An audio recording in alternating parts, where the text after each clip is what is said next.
안녕하세요. 오늘은 태아보험에 대해서 알아보도록 하겠습니다. 오늘의 제목은 태아보험을 가입하는데 사은품을 왜 안 주는 거예요.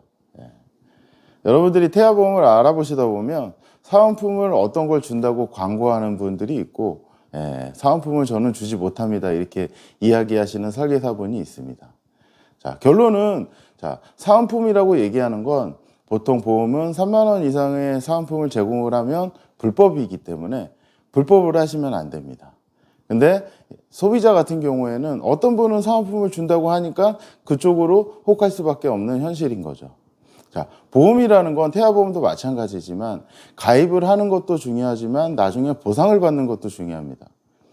태아보험 같은 경우에는 여러 설계사분들의 설계를 보시면서 비교를 되게 상당히 많이 하시는데요. 과연 일반인이 설계사마다 생각하는 설계를 보시면서 비교를 해서 태아보험을 가입을 한다는 건 현실적으로 쉽지가 않습니다. 그렇기 때문에 저 설계사분은 사은품을 주면 과연 다음에 우리 아이가 보장을 받을 때 도움을 줄 수 있을까, 이런 의심도 한번 해보셔야 되는 거고요. 제가 경험상 보면 보통 카시트나 유모차나 대납, 심지어는 산후조리원에서 가입을 하시면 몇 프로를 할인을 해준다, 이렇게 가입을 하시게 되면 나중에 그 설계사분이 계약 관리를 안 해주는 분들이 훨씬 더 많다라는 거죠. 일명 그거를 고하계약이라고 얘기합니다. 그러면 실질적으로 태아보험은 가입하시고 난 다음에 보험금 청구가 상당히 잦은 편인데, 그거를 하실 때 혼자 산모님이 그거를 직접 손품 팔아서 알아보시면서 보상을 공부를 하셔야 됩니다. 그러면 사은품을 받은 것보다 나중에 못 받는 보험금을 생기는 케이스들이 훨씬 더 많다라는 거죠. 자, 산모님들한테 태아보험을 왜 가입하냐고 물어보면 거의 대부분이 우리 아이가 출생 당시에 선천적으로 이상이 있거나 이렇게 미숙아가 출생을 해서 나중에 보장을 받을 일이 생길 것 같아서 가입을 하신다라고 이야기를 많이 하십니다. 물론 이런 일이 생기면 안 되겠지만 이 기준에 대해서도 여러분들이 알고 계셔야 됩니다. 자, 미숙아의 기준은 보통 2.5kg 미만으로 출생을 했을 때 미숙아라는 이야기를 쓰고요. 인큐베이터도 2.5kg 미만으로 출생했을 때 인큐베이터를 들어갑니다. 근데 간혹 병원마다 다르지만 37주 이전에 예를 들어서 2.6kg나 7kg로 출생을 했는데도 인큐베이터에 들어가는 케이스들도 있기는 합니다. 왜 그러냐면 태아보험 같은 경우에는 태아특약을 보시면 이런 미숙아에 대한 보장의 부분이 있기 때문에 이 부분에 대해서 설명을 좀 자세히 들어보셔야 됩니다. 그 다음에 태아보험을 가입하실 때 보면 보험료 수준이 가장 비싼 게 실비는 어차피 단독 실비로 따로 가입을 하셔야 되는 거니까 암진단금이 상당히 보험료 수준이 비쌉니다. 그러면 암진단금은 그럼 얼마 정도를 측정을 해야 태아보험에 잘 가입하는 걸까요? 이게 항상 문제인데요.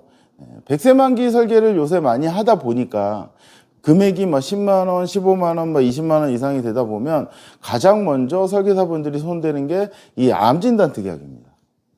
물론 암진단금을 줄일 수도 있고 만기를 30세로 줄일 수도 있고 여러 가지 방법을 할 수가 있는데, 가장 주의하셔야 될 점이 뭐냐면 100세 만기 특약을 설계했는데 암진단금이 2천만 원, 3천만 원 뿐이 안 됩니다.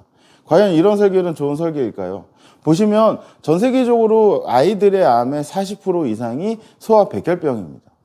백혈병이라는 질병은 돈이 없으면 못 고치는 질병입니다.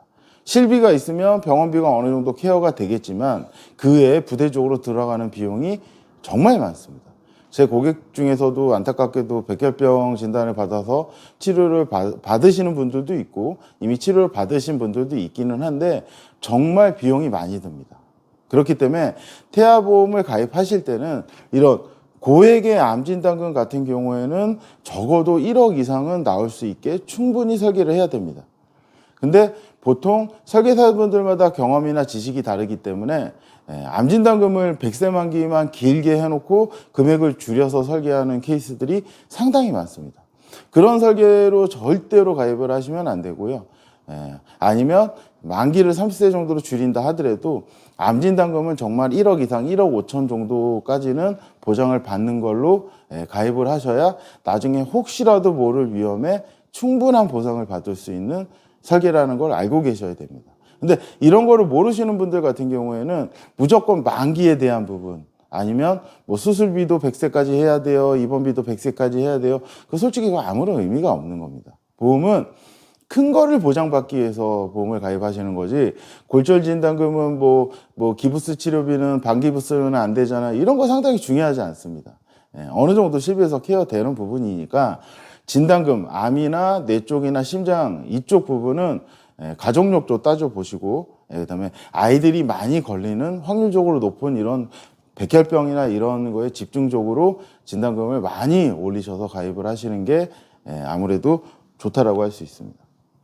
자, 이게 백혈병을 치료받는 아이들의 이제 영수증인데요. 자, 1차 항암 치료가 이 정도 금액이 나오고요. 2차가 이 정도 나오고, 3차. 마지막 총 진료비가 이 정도 나옵니다. 산전특례가 되기 때문에 급여의 본인 부담금 5%만 적용했을 때 자기 부담금이 한 3천만 원 정도 나오는데, 실비의 한도는 5천만 원 한도죠. 이 치료로 한 번으로 끝난다라고 하면 다행이긴 하지만 계속 치료를 받게 되면 정말 많은 비용이 돈이 듭니다. 그렇기 때문에 고해감 진단금, 특히 백혈병 진단금 같은 경우에는 정말 1억 이상 가입을 하시는 걸 추천해 드립니다. 그렇기 때문에 제가 강조를 많이 하는 것이고요. 보통 태아보험은 선천질환에 관련된 부분에 대해서도 아셔야 됩니다. 여러분이 지금 상담하시고 있는 설계사나 아니면 관리를 해주시는 설계사분이 이 부분에 대해서 잘 모른다라고 하면 좀 문제가 큰 건데요. 자, 현대해상이라고 나와 있죠. 보험사를 언급해드리는데 현대해상에 나와 있는데, 현대해상이 태아보험이 가장 많이 팔리는 이유 중에 하나가 뭐냐면 이런 선천장애에 대한 보장도 상당히 좋다라는 거죠. 여기 보시면 이 약관에 대해서 이렇게 제가 발췌를 해놨는데, 자, 현대해상, 그 다음에 M사, D사, K사, 가장 태아보험을 주력적으로 많이 판매하는 회사들의 약관을 나열을 해놓은 건데요. 자, 3대 장애 진단금, 4대 장애 진단금, 정신장애 진단금, 뇌병변 장애 진단금, 이런 케이스들이 상당히 많이 일어나죠. 그러니까 선천이라고 얘기하는 건 뭐냐면 질병 코드로 따졌을 때 Q 코드를 얘기하는 겁니다. 아이가 출생을 해서 자라고 있는데 갑자기 귀가 안 들려요. 그러면 청각장애죠. 진단서를 봤더니 Q코드가 나왔습니다. 자, 현대해상은 보장이 된다는 얘기입니다. 자, M사 같은 경우에는 선천장애는 면책, D사 같은 경우에도 선천장애는 면책, 이렇게 약관에 나와 있습니다. 여러분들이 지금 태아보험을 상담을 하고 있으면 이 부분에 대해서도 잘 알고 계셔야 됩니다. 물론 모든 아이들이 장애 진단금이 Q코드가 나오는 건 아니에요. 그렇지만 일부는 Q코드가 나옵니다. 그러면 이 보험사에 가입했던 아이들 같은 경우에는 진단금 적어도 1,000만 원 정도는 들어가 있을 텐데, 이 1,000만 원이라는 돈을 받을 수가 없게 된다라는 거죠. 그래서 이 부분에 대해서 자세하게 설명을 듣고 회사를 선택하시는 게 좋습니다.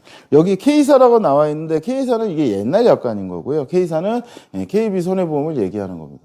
이 KB손해보험 같은 경우에는 현대해상과 마찬가지로 Q코드가 장애 진단금이 나오는 회사입니다.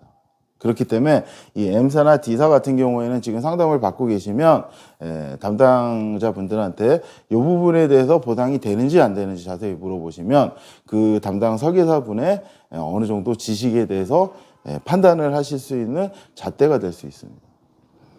요새 태아보험은 이제 보험을 가입하실 때 계약 전 알리는 보상이라고 얘기하는데, 이 부분이 상당히 간단합니다. 여기 두 개에 해당이 되지 않으면 고지할 게 아예 없어요.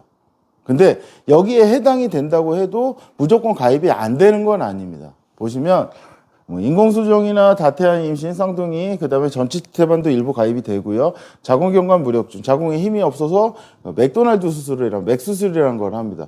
그 수술을 한 경우에도 서류 심사를 통해서 가입을 할 수 있는데, 이런 진단을 받았다고 해서 태아보험이 거절된다고 태아보험을 가입을 못 하시는 분들이 많아요.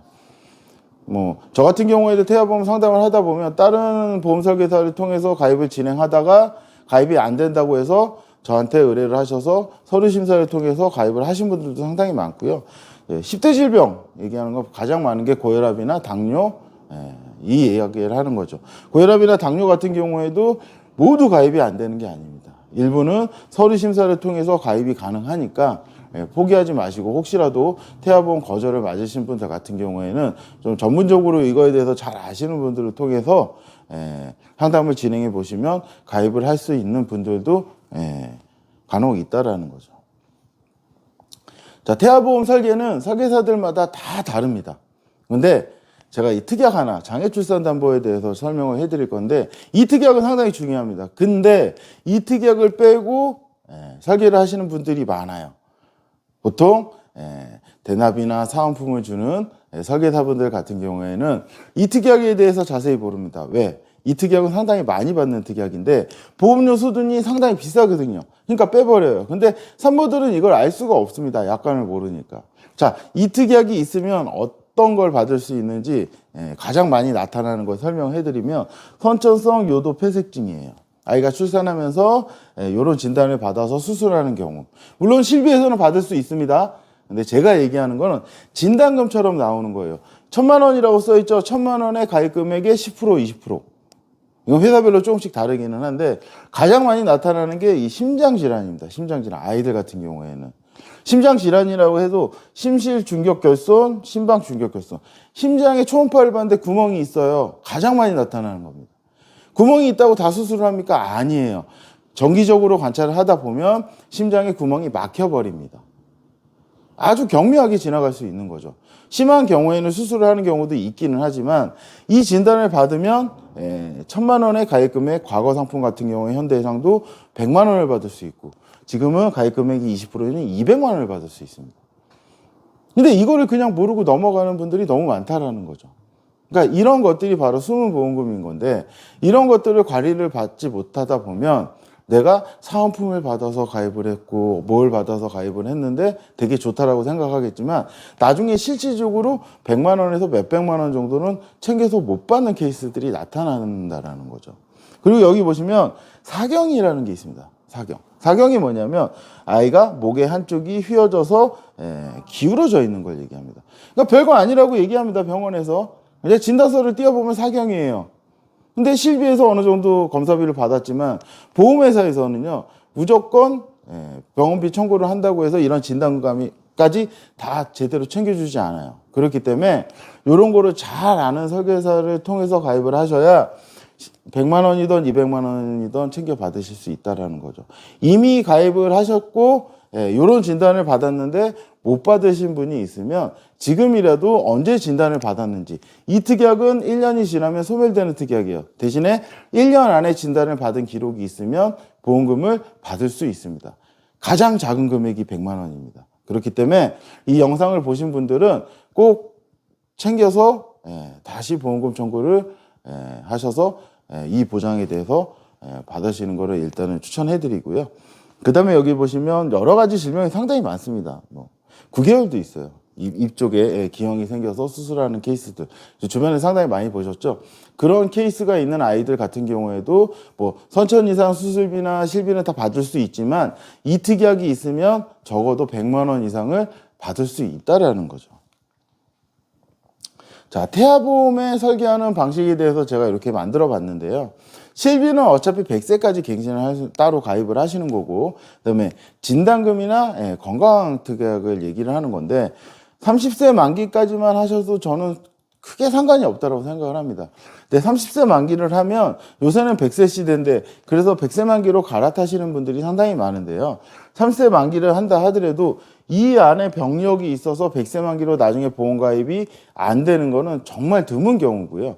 그게 정 불안하시면 어린이 관련된 특약은 30세로 해 놓으시고 가족력에 따라서 암이나 뇌랑 심장에 관련된 부분만 진단금만 80세나 100세까지 하시는 게 설계를 했을 때 가장 효율적으로 가입할 수 있는 방법입니다.